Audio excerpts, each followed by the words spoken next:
Lalita and the Friend in the Mirror. Once upon a time, a girl named Lalita moved to a faraway country with her family. Everything felt strange and unfamiliar. The streets were lined with shops that sold things she didn't recognize. People spoke a language that rolled off their tongues like music, but sounded like puzzles to her. And even the sky seemed different, painted with shades of grey she wasn't used to. At school, Lalita sat quietly at the back of the classroom. She didn't know how to join the games the other children played, and even when she wanted to say something, her words got stuck in her throat. Every evening she came home, sat by her window, and watched the world go by, wondering if she would ever feel like she belonged. "I'm so lonely," she whispered one night, looking at her reflection in the glass.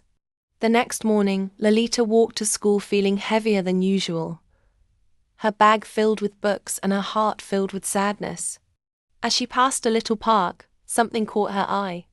It was a small patch of flowers, growing in a corner where the sunlight barely reached. The flowers weren't the biggest or the brightest, but they were blooming bravely, their petals stretching toward the light. Lalita stopped and stared. "If these flowers can grow here, even in the shadows, maybe I can grow too," she thought. She decided then and there to plant a little garden of her own, not in the soil, but in her heart. That evening, Lalita stood in front of the mirror in her room. She looked at the girl staring back at her, noticing the sadness in her eyes. But then she tilted her head and smiled, just a little. "Hello, Lalita," she said softly. "I know you're lonely, but I'm here. We'll figure this out together." It felt strange at first, talking to herself like that. But over the next few days, Lalita made it a habit. Every morning, she would stand in front of the mirror and greet herself, saying something kind or encouraging. "You're brave for trying. You're going to have a good day today. You're not alone, you've got me." The more she talked to herself, the more she began to feel like she wasn't truly alone. She realized that even if she didn't have friends yet, she could still be her own friend. Lalita started exploring the world around her. She spent her lunch breaks in the school library, discovering books about faraway lands and magical adventures. She carried a little notebook in her bag, writing down her thoughts and dreams. Sometimes she would walk to the park after school, sitting by the flowers that had inspired her, sketching their shapes in her notebook. She also began learning the language of her new country, practicing words in her mirror at home.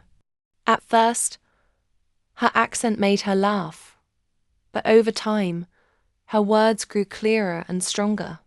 Each time she learned something new, she celebrated quietly, as if giving herself a little pat on the back. One day, as Lalita sat on a bench in the park, writing in her notebook, a girl her age walked up to her. The girl had bright, curious eyes and held a sketchbook in her hands. "Are you drawing the flowers?" the girl asked, her voice warm. Lalita hesitated but nodded. "Yes, I like them." The girl smiled. "Me too. I draw them all the time." She sat down beside Lalita and opened her sketchbook, showing her delicate drawings of flowers, trees, and birds. Lalita hesitated, then showed her notebook too. The two girls spent the afternoon sketching and talking. Though Lalita stumbled over her words, the other girl didn't mind. By the time the sun set, Lalita realized she had made her first friend. As time went on, Lalita grew braver. She began talking to more people at school, joining in on games and sharing her drawings. Some friendships grew quickly, while others took time. But Lalita learned that she didn't have to rush. She already had a best friend herself, and that gave her the confidence to let other people into her life. Her little heart garden blossomed, just like the flowers in the park. It was filled with kindness, courage, and dreams, all planted by her own hands. Lalita realized that even though moving to a new country had been hard, it had taught her something precious: how to be her own source of strength and love. Years later, When Lalita looked back on that lonely time, she felt proud of the girl she had been. She had taken the first, hardest step learning to love herself, and that had made everything else possible. Even as she grew older, and her life filled with new friends, adventures, and dreams, Lalita never stopped talking to her reflection. Each day, she would look in the mirror, smile, and say, "Thank you for always being here." And the girl in the mirror always smiled back. Lalita's days grew brighter as she continued to nurture her heart garden and make new connections. The girl she met in the park, whose name was Sophia, became a close friend. They started spending afternoons sketching together and exploring the world through their drawings. Sophia introduced Lalita to her friends, and soon, Lalita found herself laughing and talking in ways she hadn't imagined when she first moved.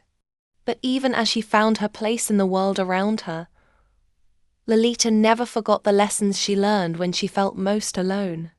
She remembered how her reflection had been her first source of comfort, and how she had taught herself to be strong, kind, and patient. That part of her, the part that learned to find joy in small things, stayed with her, no matter how much her life changed. One day, Lalita returned to the park, where the small patch of flowers that had inspired her still bloomed. The years had made them stronger, their petals brighter and their stems taller, as if they too had grown through patience and care. Sitting beside them, Lalita closed her eyes and smiled. "Thank you," she whispered softly, as if the flowers could hear her. "You reminded me that even in the shadows I could bloom." She pulled out her notebook, which was now filled with not only sketches, but also stories she had written about her journey. In one story, a lonely girl found strength in herself and grew into someone she was proud to be. The character was based on her own life, though she had added touches of magic and wonder. That afternoon, as she wrote by the flowers, Sophia joined her. They talked about their dreams. Sophia wanted to paint murals in the city, and Lalita wanted to write books that would make people feel seen and understood. "We're like those flowers," Sophia said, pointing to the patch. "We grew, even when it was hard."